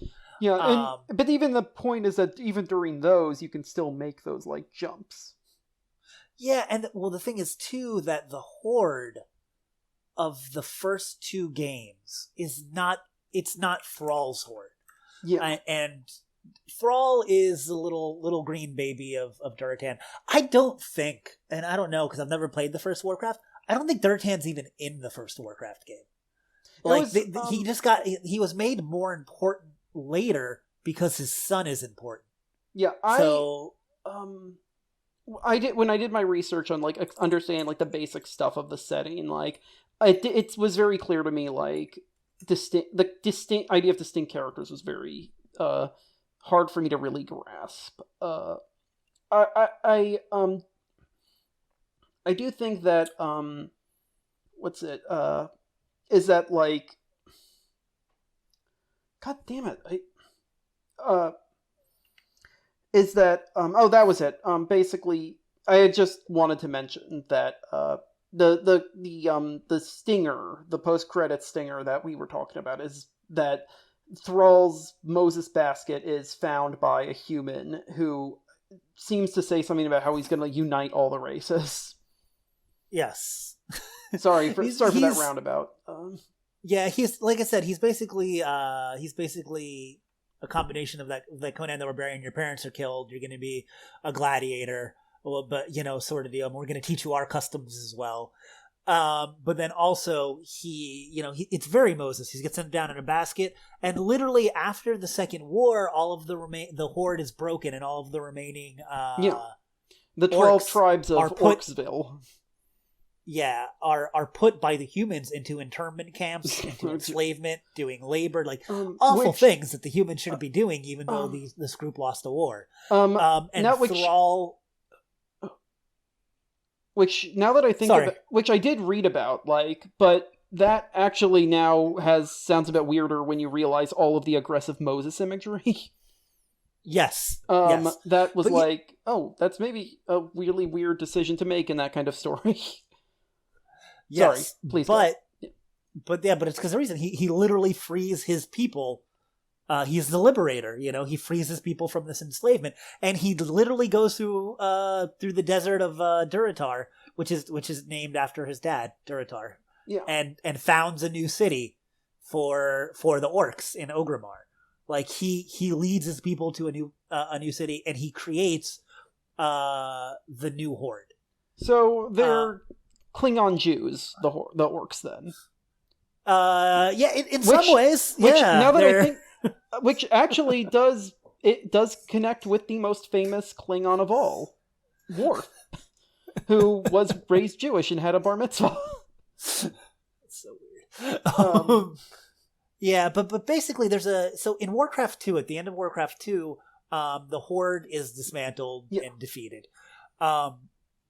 Then Thrall, frees the people, and he makes bonds with the Tauren people, which are giant minotaurs that are also basically Native Americans, and with the trolls, which all have Jamaican accents. And they live in jungles. I did like some minor reading, and I was like, oh no, I hope this doesn't lead to anything.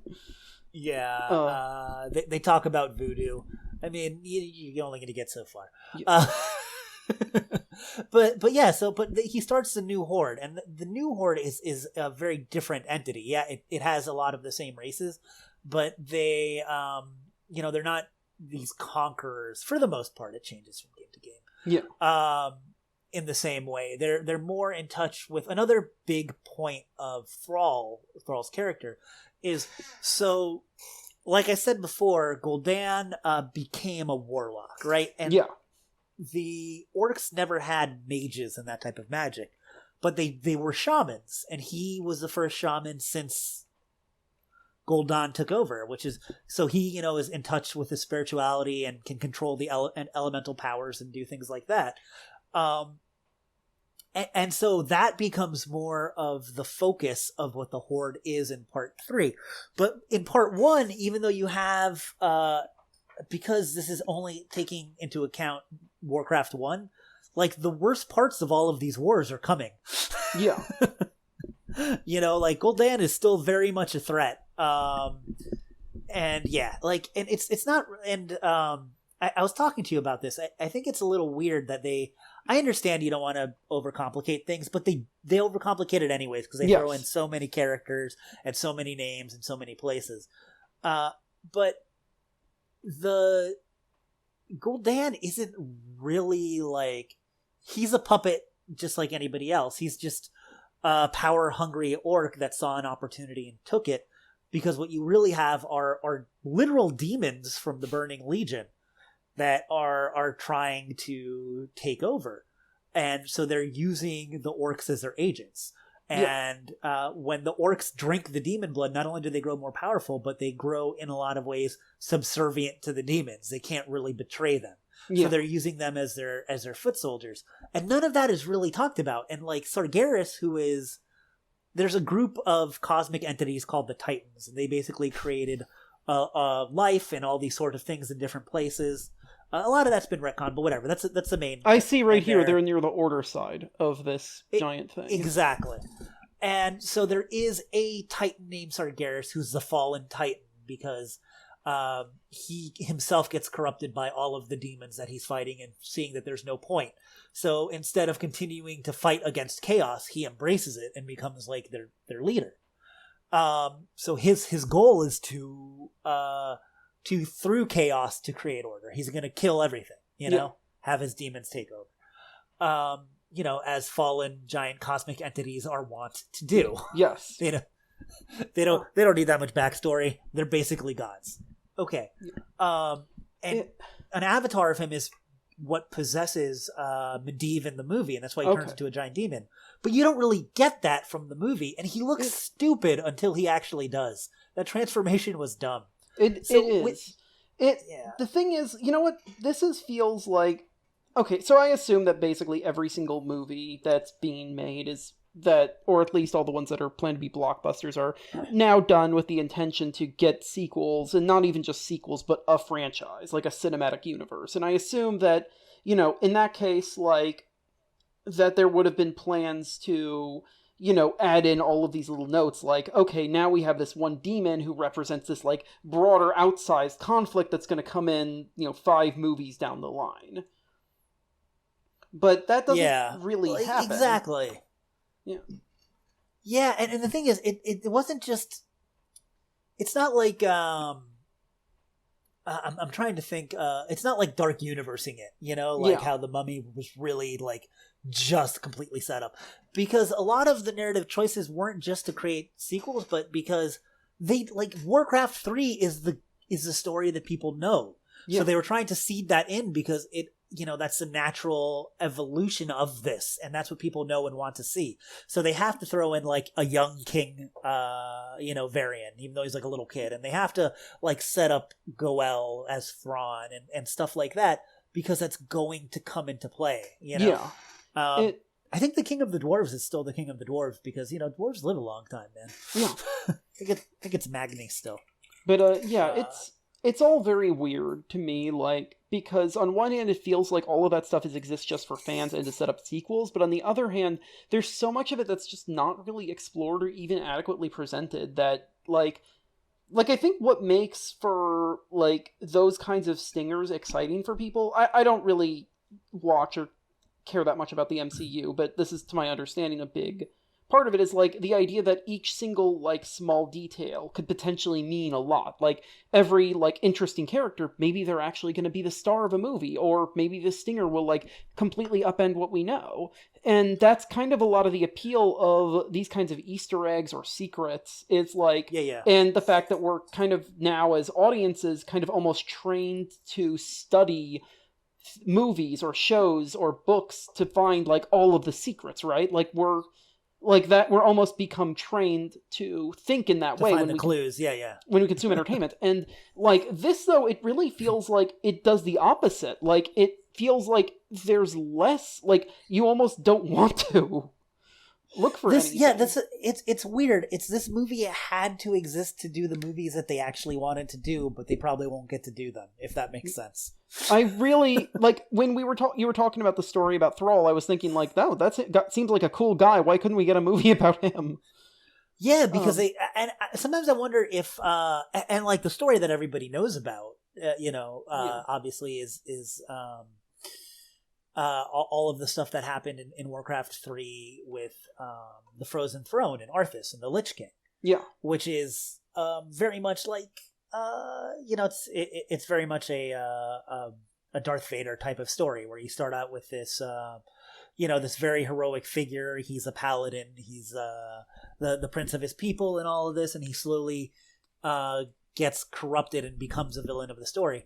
But it's done in a much better way, actually, I would say, than Star Wars, because the choices he makes, you understand why he makes them. Well, there's also not written by, like, a Modesto pothead who really got just too far in his own, who got high on his own supply. Yeah, it's the funny part is I feel like Star Wars, I don't know, I'm not going to get into Star Wars now. I'm actually a big Star Wars fan, but I'm not going to get into it now. I'm not, but, whatever. It's, by this point, like, it's something that we as a culture have discussed so much, and you and I have, we've discussed it in previous podcasts, we've probably discussed it a lot with other people. Yeah. It's, it feels less valuable, but, going on this whole idea, though, about, like, trying to do this setup and trying to add in all this stuff, there's this one thing where they keep it all the mages, or warlocks, or wizards, except for the orc one, throughout the movie, they keep having this phrase that says, from light comes darkness, and from darkness light, and it's treated as this, like, incredibly powerful, almost like a spell in of itself. Does that actually mean anything? Because I kept watching the film and expecting that to, like, actually be connected to anything. Is that supposed to have a lot of, like, power in the story? I don't recognize that from the game in any way. It could be. But I don't know. I think it might be something that was mentioned, but I'll say this, which I think is interesting too. I sent you that thing for the cosmology of the Warcraft universe. Yeah, I'm actually looking at it right now. Yeah, they don't really touch upon it. Everything here is void. Yeah. But void is one facet of it, and the opposite of that is order, right? Yeah. But what the humans actually worship is the light. Is the holy light, and the opposite of that is the void and the shadow, and those are two other completely different, things to different aspects of the universe, different pillars of creation or whatever. But yeah, the humans, that's why they have paladins and priests and things like that. It's very superficially Christian and Catholic. Yeah. Versus the orcs, who, as we've established, are Jews, but they're also, like, pagans and also, like, worship the Cthulhu and old gods.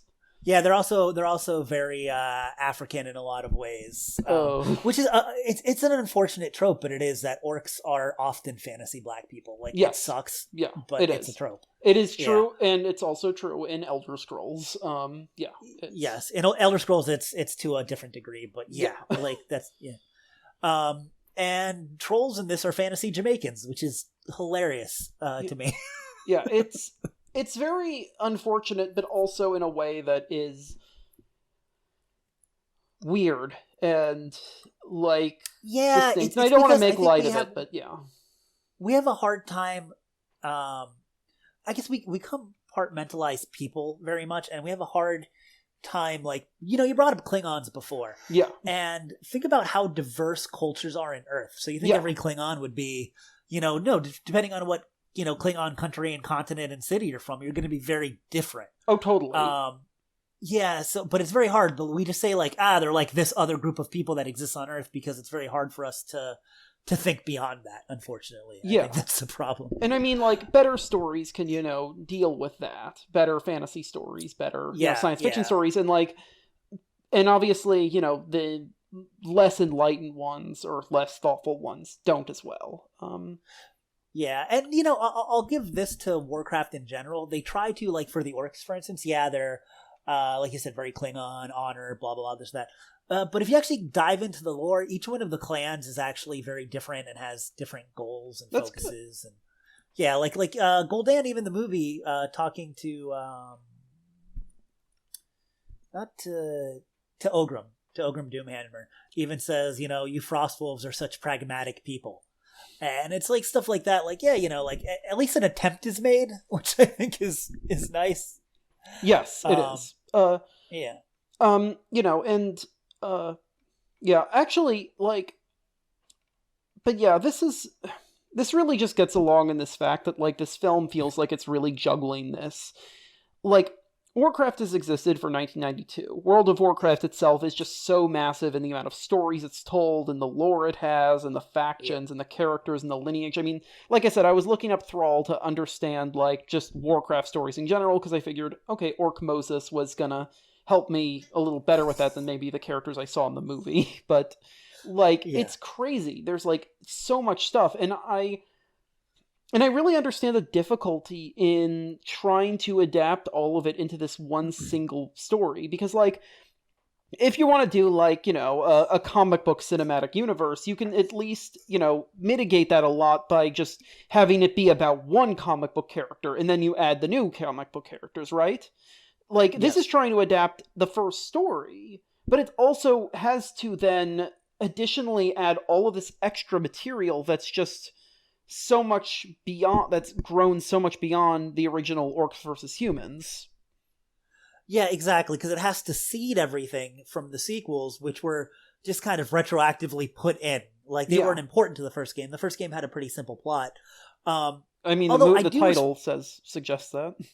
Yeah, I do respect the fact that they decided to go and not just make the Orcs the bad guys, because I think that's one of the things that makes this movie unique and stand apart from something like Lord of the Rings, is that the Orcs aren't just mindless beasts, Yeah,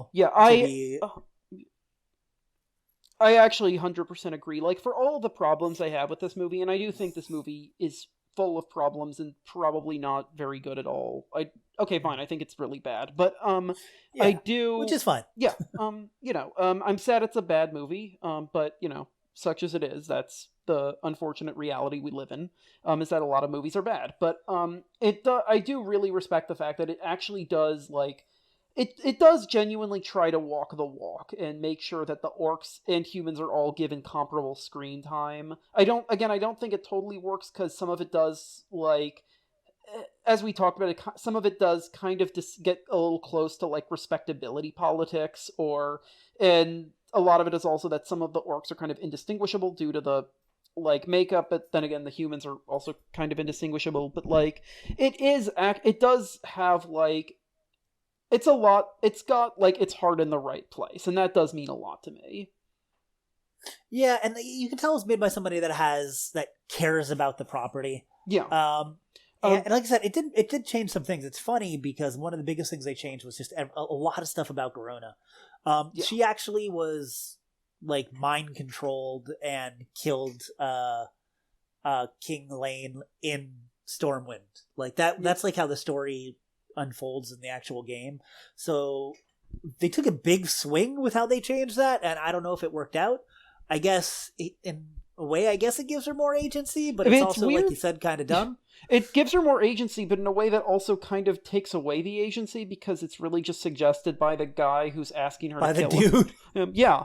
It's like, it's weird, because it does kind of feel like, we're going to try to make this, like, really dramatic, but in a way that doesn't feel as much like it, it still feels very much like she is a piece of a plot in the way that, like, I was actually watched Tenet last night and really did not care for it. And a lot of it was because all of the characters felt like they just existed to fulfill a plot, and that sucks. I saw that in the drive-in, and the audio mixing on that is terrible. It's such. This isn't a Tenet podcast, but just the audio mixing on Tenet is so bad, and the plot is so convoluted that it's so difficult to follow. And I can't. At home, at least I'd have subtitles. I don't know. I was not a fan of that movie either. I do really think more movies in general, more movie theaters should really provide subtitles. I mean, come on. Yeah, but like by this point, it's just better for people who have trouble hearing or have like. And I get it. Some people like to have that big screen experience and not be clogged, but like you can provide that as an option on one or two screens, right? Yeah. Like, for a big release. Yeah, exactly. But soundtrack to Tenet was good though, very good. But yeah, like this is kind of where I'm kind of at with Warcraft is. Except I didn't actually really like the soundtrack, or rather, I didn't think about the soundtrack. Didn't really pop out. You know what? I didn't even notice the soundtrack. I think the actual sound was good, and I thought they did a good job mixing in sounds from the game. Like I said before, they did a lot of fan servicey things that worked for me personally. I actually have a question about something that might fit into that. Okay, let's do it. So early in the film, Khadgar, the ridiculously named terrible wizard, is he's going through like the medieval, like the Guardian's library, and he's trying to find stuff to steal, and what happens is that his tattoo glows, and that tells him the right kind of book he has to find. Is that from the games? Because I found that bizarre. Yeah, like I don't know if that exact mechanic, I'm trying to remember, but there are the Kirin Tor, which are the mages that he was a part of, have those tattoos, and I think they do have mystical properties. So that tracks. Like, that's something that makes sense to me from a game perspective, but I don't remember if that's anything. Okay. Do you think this would have worked better as, like, a season of television? I think most things will. I think video games. I think we're gonna probably get a really good video game live action series before we get a really good video game live action movie made by a Western studio. Like that's my thought, because I think that there's so much plot in these that it's so difficult to make a movie. Yeah. Oh dear God! On that note, we're gonna do The Witcher at some point, aren't we? I've watched the first season. Witcher, yeah or nay? What do you think? What? Sorry, I'm just curious. So just. You've seen The Witcher, right? What do you think? It's worth watching or not? I've only seen 2 episodes. I think it is worth watching for this podcast, and not Perfect. worth watching outside of that context. That is a great answer. It seemed like a high budget Hercules and Xena to me. Anyways, you know what? Something I didn't like about this movie. Yeah. I don't think Lothar has a son in the games, and I feel like they introduced him out of nowhere and killed him out of nowhere. Just to kill off, like, Yeah, just to give him that extra motivation and pathos. I mean, there are other characters in his story in the games, right? Couldn't they have just, like, piped any of them in to make him feel sad? Yeah, and it's weird. Like, the other thing is, too, like, he definitely never had a romantic relationship with Garona, and they, like, made that, like, a focal point of this movie, which also seems like a weird choice. You and I actually talked about this a little bit off before doing this recording. One of the things is that, like, that's supposed to make it tragic is that Lothar and Garona have this, like, romantic connection, or maybe it isn't romantic. Maybe, but in the end, she is forced to betray the people who actually, like, technically she only betrays the people who, again, abducted her and imprisoned her and forced her to, like, lie on her own people. But anyway, but, like, the first indication we have of this doesn't come from Lothar. It comes from Khadgar the Mage, who kind of looks at her, like, while she's sleeping, and she's like, "Oh, by the way, your wizard wants to lie with me." That was so weird and unnecessary. That was super bad. Man, that was the worst. I mean, I don't like the mage character, but it really feels weird to do this, like, it just, it skeeved me out and felt dumb, and I hated it. You would be a terrible mate for an orc. Look how small and puny you are. I'm an orc. Yeah. She's a half-orc. Yeah.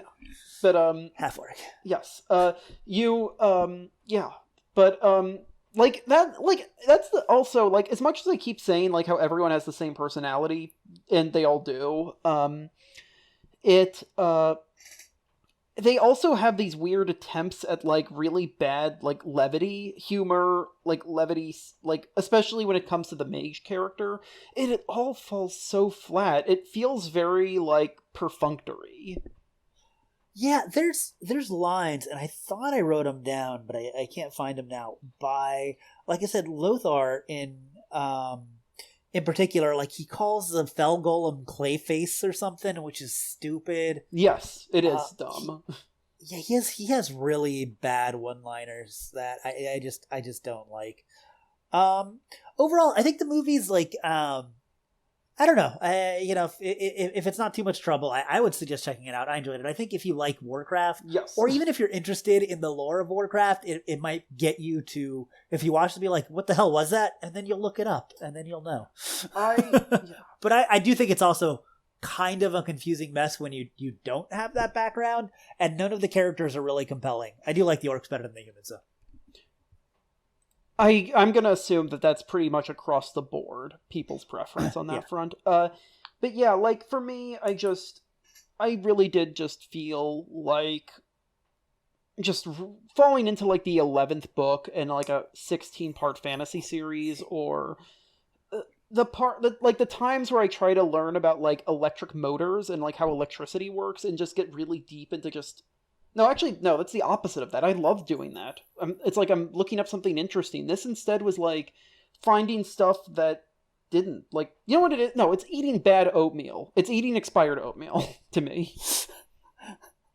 That's a hell of a way to describe any piece of media. It is, especially going through that many... I realize I mixed a lot of metaphors there, but yeah, I do think this is... Going on, what we've talked about, like, it definitely does seem like something that would probably be a lot more amenable to someone who is...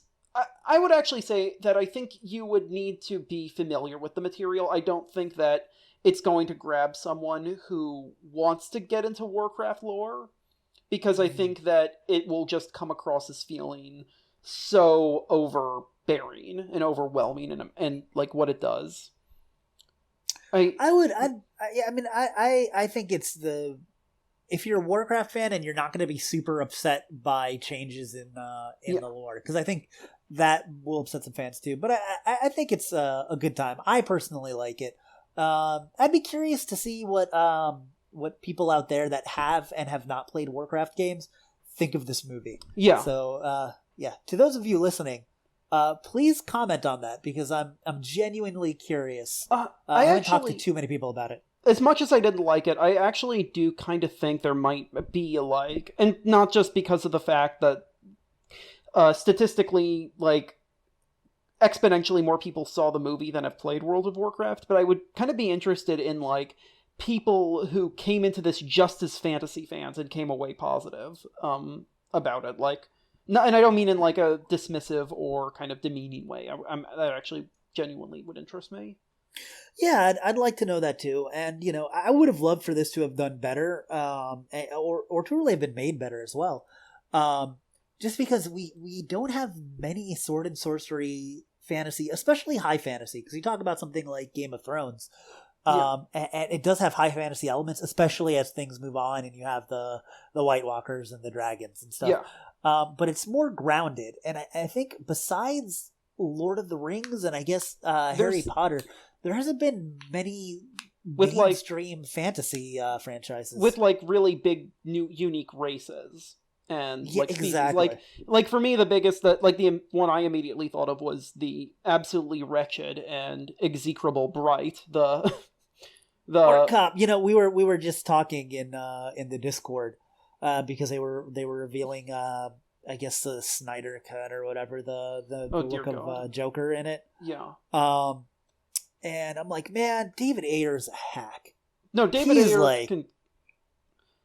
Yeah. Like he went from Suicide Squad to Bright. Yeah, and I loathe Suicide Squad. I fucking hate that movie. And the Suicide Squad has one redeeming thing in that it has the dumbest and therefore the best title drop of all time. Oh, so yeah, what is that this? is Some kind of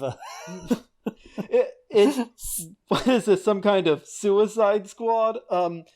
Oh god, that fucking movie. And Bright also is like, it has less of. It looks like this really is a world of Warcraft. I'm trying to find. We really are the Super Mario Brothers. In all seriousness, I also really like in The Rock, which is Michael Bay's best movie. Was that a Michael Bay movie? It was Michael Bay's least bad movie, yes. Yeah. I like just how much they say The Rock in that movie. Yeah. And Sean Connery's delivery of "Welcome to the Rock." That's another good title drop. Unfortunately, this movie had not once did a character say Warcraft. Yeah. I mean, which is a shame. I mean, to be fair, what would the context be? Like, you are like, I'm a blacksmith and I'm good at blacksmithing. You are a commander, so you're good at the craft of war. You craft many fine things, but my craft is war. Yeah, but like Bright also like did that same like questionable racial, like real world racial analogies really badly. Harry Potter obviously has done that forever. Like Warcraft really is the only one that feels like it's willing to let the orcs take center stage and not just like one token hero or none at all. Exactly. So yeah, I think that's about it.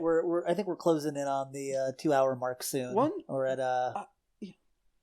I have one question though before this. And this could just take a few minutes. Like, how would you improve this movie? And I don't mean like start from the beginning and like put Duncan Jones in a bag and replace him with a director you like more. I know, but or anything like what? Given the movie we have now, like for me, I would change the dialogue. Yeah, the dialogue's a little cheesy. That's for sure. It's also. I think I would change a lot about the Garona character. I feel like she's a very weak link. I think you need to rewrite her and not have her be as much of a focus. I think that would help. I think I would cut down on characters. I think that's number one. Yes. I think there's too many characters. This is actually another problem that Tenet has. Cut down on some of the exposition. Yes. Like because so much of it really is. I know I said this before, but like a lot of it really is that you never get a sense that there's any like society or culture beyond the war in both sides. And part of the reason is that it's so focused on like moving troop movements and getting from area to area. So you don't get a chance to see like as much of the like softer downsides of things. Yeah, like I said, I think Durotar was probably the best because he's the only one that really had any character growth and development in any real way. There's too many characters, and there's too many named characters and named places that don't make sense in the context of a 2 hour movie. Yeah. Or 3 hour. Yeah. I don't know how long it was. About 2 hours, right? Maybe a little longer. It was a little over 2 hours. But I'll confess I ended up like checking the timestamp like 4 times. Like there's a part where basically you actually to show that the characters are going from one town to another, they actually like zoom out and do like the like moving across the main map warp screen thing. Yeah, and that in a way that was still fan service. It's so interesting. There's such a line in this movie between providing fan service and making it comprehensible. And I don't think it worked. I think that was the problem. I think if you just streamline this movie, you could almost completely take the king and queen out, to be honest with you. Oh, totally. You don't need them.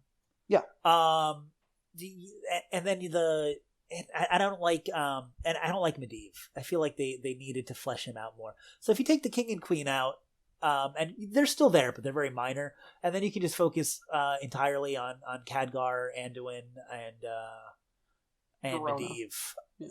Yeah, and even if we don't like her, even if we don't like how she's portrayed in the film or what they do with the character, you still kind of have to use her. I just wish they'd used her in a way that felt less. Bad. More important, less cliche, and less. Yeah, she wasn't a very strong character on her own, which is a shame. But yeah, like there could be a lot then. I'd love if they did do some sort of reboot or sequel or something, because I think the Warcraft universe is filled with like so many years of lore and so many characters that you can really do a lot with it.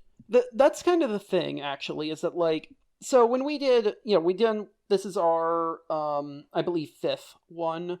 And of them, three of the series, like I know, one of them I didn't, which was Double Dragon, and Double Dragon did not really have has never had a lot of lore or, like, grandiose characterization, but, like, we are getting to a point where, like, these gaming franchises are massive. Like, we talk about, like, Mario lore often with a bit less, like, emphasis, because it's always been, like, games first, story second, but there is literally like well over 100 games of the Mario universe. Like there are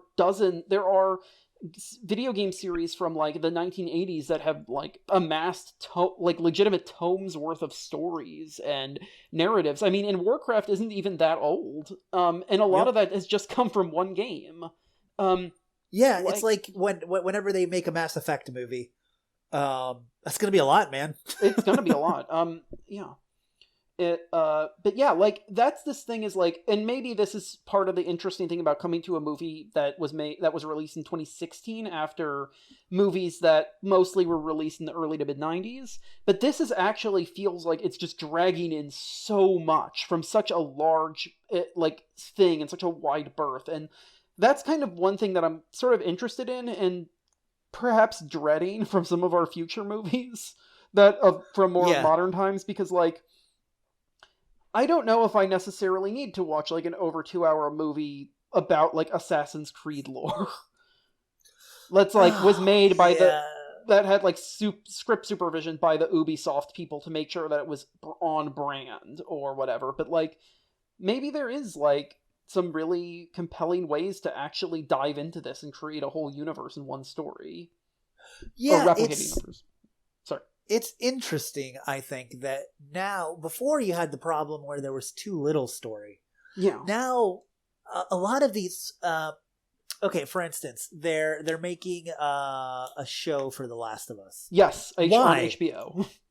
The Last of Us was essentially a TV show that you controlled small segments of already. Yeah, I'm going to be honest, I find it very weird for why that was chosen beyond the fact that it's, very successful and very well liked. Yeah. But, like, it feels like not that... It feels like too obvious, like there's not nearly as much... The story has already been told in a very cinematic fashion, to be honest with you. So, oh, totally. Why, I guess you could have a different audience watch it now. But, it doesn't make sense to me. So, it's weird. It's weird where video game adaptations are going to go in the future as video games become more like movies and television shows, and movies and televisions become more like games. Yes, I too have seen MCU movies. But like it kind of makes you wonder, like seeing like something like The Legend of Zelda or Fire Emblem, or even something like Grim Fandango, like adapted into a totally unique, like cinematic or television context. But Warcraft is kind of like that, because, outside of the super high budget, like trailers that Blizzard makes, it's all really in like your interactions with other players, right? And your interactions with NPCs, right? Yeah. I mean, the story is told largely through the games, but there's also in World of Warcraft in particular, there's so many cinematics and stuff. So while you can find a lot in the world and a lot of the stories told that way, there's still a lot of cinematic aspects to it. But the world is so big, and it's so much easier, I feel like, to tell stories in that, because you're not following always one specific story with one specific person or set of people. It's a little different. But so in the end, we came into this with very different histories and different expectations, and when we came out of it having gotten very different experiences. I can't really say that I enjoyed mine at all, but I am really glad you had a good time with it. Yes, and then for our next one, we will be going. Animated. We've been doing live action films, but this time we're going into the world of OVAs, original video animation. That's right, we'll be doing the 1992 Fatal Fury anime movie. So get your Terry Bogard cap on and your ripped up sleeveless jean jacket and we'll go to town. Yeah. Okay. Other things that Terry says. Get serious. Yeah. Everything I'm thinking are just names of his moves, and I don't feel like shouting like Buster Wolf. Okay. Anyways, guys, so this has been Adaptation Fixation, and we'll be back soonish, I think. Yeah, we'll try. I would like to keep us going at a more like normal pace, but obviously, circumstances are a little weirder than we always want. But yeah, so thank you all so much. I forget always all the stuff to say at the end. Remember to if you like this video, put a like and maybe consider a subscription. Not like a paid subscription, exactly. But just the subscribe button subscription. I mean, if you'd like to subscribe, if you'd like to pay for us, we do have a Patreon. Yes. And always return to the source, all that sort of stuff. I'm at 8bit_Spazzy on Twitter. I don't know if you share your social media on these, but you can. Well, I mean, it's on there on my little logo, but yes, I'm at Wolfman Joe. Yes.